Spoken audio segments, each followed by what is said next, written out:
자, 제가 소개해 드릴게요.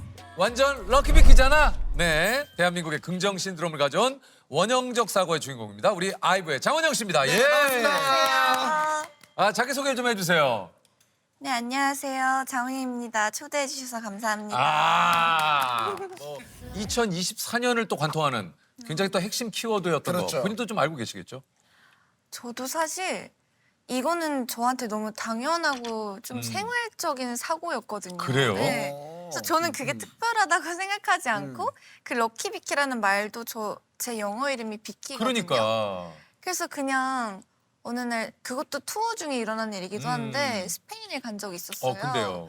근데 앞에서 유명한 빵집을 매니저님이랑 이제 오래 기다렸는데 딱 제 앞에서 빵이 솔드아웃이 된 거죠.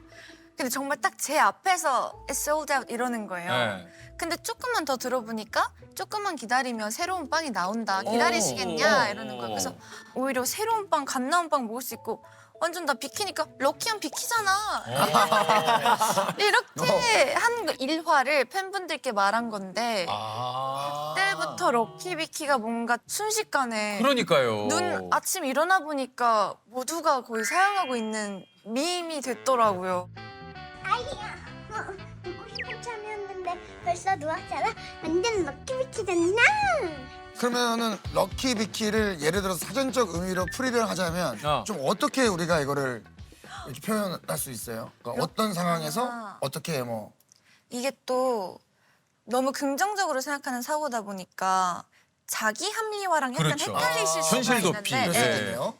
제가 사용하는 그 럭키비키라 함은 뭔가 일상생활에서 소소한 행복을 찾고 그 안에서 감사한 거를 찾는 거였거든요. 네네. 아, 지금 보니까 이제 원영 씨가 요런 그 럭키비키라는 그 이제 키워드가 유행을 하면서 이게 이제 그 기업 세미나에도 이제 이런 이야기가 네네네. 아 정말요? 이게 그럼요. 이게 아까 얘기했던 핵심 키워드. 우리도 뭔가 긍정적으로 생각을 하자. 원형적 사고 챗 GPT도 있고 이게 뭐 뉴스에도 나오고 그러니까 일이 커져버렸네요. 일이 커져버렸어요. 아유, 일이 여간 커져버린 게 해외에서 빵집에서 내 앞에서 줄이 끊기면서 생긴 이 한 상황이 이한 상황이 와. 이렇게 2024의 밈이 되고 아니 근데 소위 말해서 이런 그 원형적 사고라고 불리는 이런 긍정적 마인드는 좀 언제부터였던 것 같아요, 원영 씨한테는? 그래서 제가 이걸 곰곰이 생각해 보니까 저는 사실 정말 어렸을 때부터 이렇게 살아왔던 것 같아요. 그냥 제 인생을. 이렇게 살아왔다는 게 좀 어떤 식으로요? 좀 낙천적이라고 할 수도 있는데 나쁜 일이 있었을 때 그 나쁜 상황에 초점을 맞춘다기보다는 그래서 그 다음은 뭔데? 이 다음에서 일어날 좀 후의 일들을 생각했던 것 같고 또 나쁜 일에 고립된 적이 전 사실 없는 것 같아요. 그러니까 뭐 실제로 본인도 얘기를 했지만은 어떤 이제 불행한 순간 거기에 고립돼서 매몰되면 사실은 한없이 수렁으로 빠지거든요. 맞아요, 맞아요. 생각하기 나름이고 네, 생각하기 나름이고 내가 만들어가는 거지. 맞아요. 이 또한 지나가리라는 말도 정말 맞는 말이고 아, 그 원영 씨가 사실은 올해 이제 22 되셨다고 얘기를 들었는데 어떻게 보면 아직 어린 나이잖아요. 너무 어린 나이. 그럼에도 불구하고 뭔가 이 연예계 생활을 꽤 하셔서 그런지 모르겠지만 뭔가 초월한 듯한 얘기를 많이 하네요. 예? 벌써 데뷔한 지가 이제 한 4년, 5년? 이제 횟수로 8년 벌써 그렇죠. 그 정도 됐어요. 어우, 그렇게 시간이 지났어요? 그러니까 데뷔한 나이로 따지자면은 제가 14살 와. 아니 어쨌든 이게 원영 씨가 말 그대로 이 진짜 초통령이라고 불릴 정도로 뭐 네. 초등학생들 사이에서 뭐 이제 원영 씨의 인기가 아이브가 또 인기가 굉장히 좋지만 알리죠. 이런 어린이들에게 어떤 이런 긍정적인 사고 이런 것들을 또 주는 것도 굉장히 또 좋은 것 같아요. 맞아요, 맞아요. 맞아요. 네. 저도 그래서 특히나 저도 너무 뿌듯했던 것 중에 하나가 저도 정말 어렸을 때는 어른을 보면서 따라하고 싶은 마음이 크고 왜 애기들 앞에서는 찬물도 못 마신다고 하잖아요. 그래요. 근데 그런 것처럼 제가 하는 행동들이 그 친구들한테 좋은 영향을 미친다면 이것도 또 럭키비키가 나온 또 다른 럭키비키인 것 같아서 또한 너무 감사하고 맞아요. 좋았어요. 예. 원영이만 나올 줄 알았는데 유진이도 나오잖아? 완전 럭키비키잖아? 럭키비키잖아. 아이고 유진입니다. 반갑습니다. 아, 반갑습니다. 아니 일단 얘기를 들어보니까 아이브가 새 앨범이 또 나온다 그래요? 맞습니다. 저희가 이제 처음 공개된 곡은 Rebel Heart라는 곡인데요. 예. 이제 다가오는 2월 3일에 아예 풀 앨범으로 엠파시라는 앨범으로 컴백합니다. Never be me.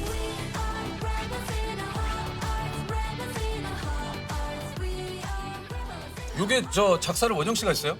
이제 두 번째 공개되는 타이틀곡이 제가 작사에 참여했거든요. 아니 어쨌든 저 아이브 노래가 또 뭐 다 너무 좋잖아요. 예. 두 분이 나오셨으니까 그래요? 랩을 하트를 비롯해서 한번 오, 저희에게 좋다. 한번 좀 예. 박수를 청해서 한번 볼게요. 네. 숨찬 걸 러브 다이브. 러브 다이브, 러브 다이브.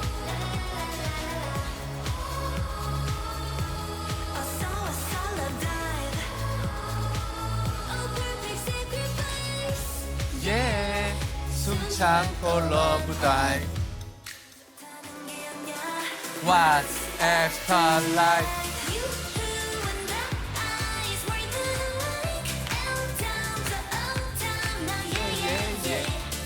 이거 참 진짜. What's after life?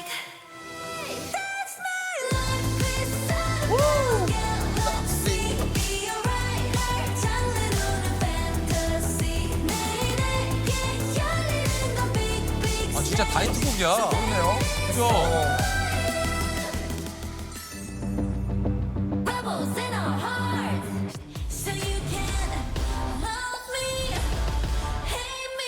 이건가 보다 이거. 오. 아 이번에 좀 비트감 있네. 그러네요. 오. 오 좋다. 오, 좋다.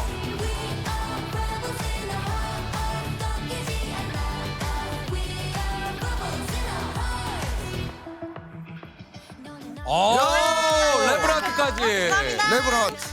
레브라트. 아 이게 진짜 네. 아까도 조셉하고 얘기를 했습니다만 진짜 노래가 다 좋아요. 예. 저희 노래는 어때요? 아 이거 굉장히 좋네요. 그래요? 이 노래 좋아요. 이번 거는 그 후크가 너무 좋은 것 같아요. 후크. We are 하면서 거기. 아이브가 또 뭐 많은 분들의 사랑을 받지만 특히 아까도 얘기 드렸습니다만 이제 초통령이라고 불릴 정도로. 그래서 아이브 콘서트장에서만 볼 수 있는 진풍경이 좀 있다고 그래요? 그게 콘서트가 끝나고 나면 음. 어머니들이나 아버님들께서 이렇게 핸드폰에 전광판을 만들어서 따님이나 자녀분들의 이름을 하고 이렇게 기다린다고 하시더라고요. 그래서 앞에 나오는 우리 아이. 앞에가 마치 하교하고 하교하고라는 처럼. 풍경처럼 아. 기다리시면서. 어머니 아버님들께서 우리 아이는 어딨나 이렇게 찾고 있는 맞아. 풍경이 아이, 귀엽다. 생긴다고 하더라고요. 네. 네. 그 앵콜 할 때쯤 보면 저희가 좀 가까이 다가가서 막 인사를 하는 때가 있어요. 그러면 맞아요. 이런 목소리가. 진짜 하이톤의 그 우리 아이들. 목소리, 어린 네, 친구들 어린 목소리. 친구들의 그 목소리가 엄청 많이 들려요. 그래서 그런 거 들으면 저희도 막 서로 막 눈 마주치면서 웃고 너무 귀엽다 이러면서 그런. 사실 저희가 어린 아이들의 눈을 볼 일이 사실 살다 보면 많진 않잖아요. 그렇죠, 그렇죠. 근데 콘서트를 하다 보면 어느 구역에 가면 그 너무 동심 어린 눈과 정말 우리들은 이제 나올 수 없는 그런 눈빛들을 가지고 예, 또 우리들은- 많이 알아 세상을 우리 원영 씨가. 예. 그때만 가질 수 있는 눈빛이 있어요. 네, 있어요. 그때만 네. 가질 수 있는 눈빛이 맞아요. 존재하잖아요. 네. 혹시 뭐 기억에 남는 어린이 팬은 없어요? 기억에 남는? 저는 있는데 어. 저희가 콘서트 영화가 나오고 나서 무대 인사를 했었어요. 어. 근데 진짜 어떤 한 여자아이가 유진이 내가 나을 걸 이렇게 소리를 지르는 거예요. 그러니까 그게 어떤 야, 그러니까 재밌다. 제가 그걸 들으면서 무슨 생각을 했냐면 너가 무슨 수로 너가 어떻게 나를 낳아 이렇게 생각했는데 너무 귀엽잖아요 진짜. 그러니까 그만큼 내 새끼처럼 너무 좋다. 아, 유진이 내가 나을 거. 사랑한다 그냥.